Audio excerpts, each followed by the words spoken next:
প্রধানমন্ত্রী তারেক রহমান বলেছেন, দেশের অগ্রগতি রোধে অতীতে তার পিতাকে হত্যা করা হয়েছিল। এখন একটি স্বার্থান্বেষী মহল দেশের অগ্রগতিকে রোধ করতে বিভ্রান্তি ছড়াচ্ছে।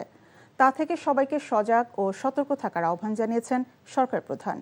কক্সবাজারে জনসভা ও বিভিন্ন কর্মসূচিতে অংশ নিয়ে তিনি এসব কথা বলেন। ফরিদ আহমদ ভুইয়ার ক্যামেরায় হাসান মাহমুদের রিপোর্ট।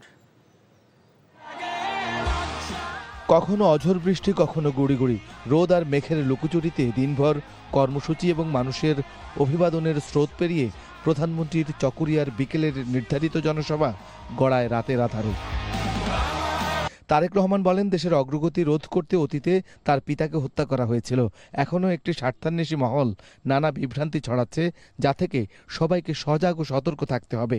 আমাদেরকে আজকে সতর্ক থাকতে হবে, সজাগ থাকতে হবে যে কোনোভাবেই যেন বাংলাদেশে আর গণতন্ত্রকে কেউ হত্যা করতে না পারে, কোনোভাবেই যেন বাংলাদেশের মানুষের গণতান্ত্রিক অধিকারকে আর কেউ ছিনিয়ে নিতে না পারে, কোনোভাবেই যেন আজকে আমাদেরকে সতর্ক থাকতে হবে, কোনোভাবেই যেন বাংলাদেশের মানুষের অর্থনৈতিক স্বাধীনতা যা ধীরে ধীরে শক্তিশালী হচ্ছে, সেই স্বাধীনতা কেউ যাতে ছিনিয়ে নিতে না পারে, আজকে আমাদেরকে সতর্ক থাকতে হবে।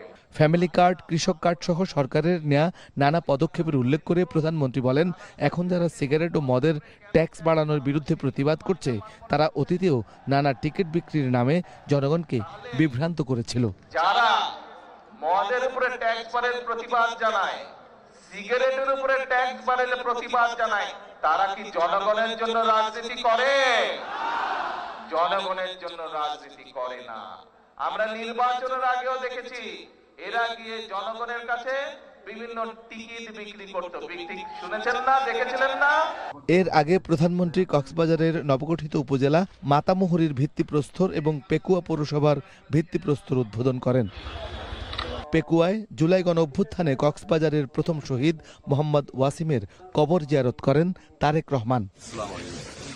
ডুলা হাজরা সাফারি পার্ক সংলগ্ন মালুমঘাট সংরক্ষিত বনে সরকারের নেওয়া 5 বছরে 25 কোটি বৃক্ষরোপণ কর্মসূচির উদ্বোধন করেন সরকার প্রধান।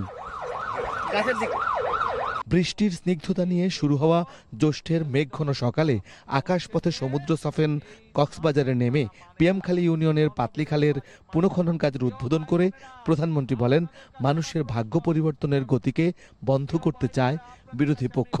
তাদের উদ্দেশ্য একটাই, তাদের লক্ষ্য একটাই, সেটা হচ্ছে দেশের মধ্যে একটি অস্থিতিশীলতা, অশান্তি তৈরি করা, মানুষকে বিভ্রান্ত করা।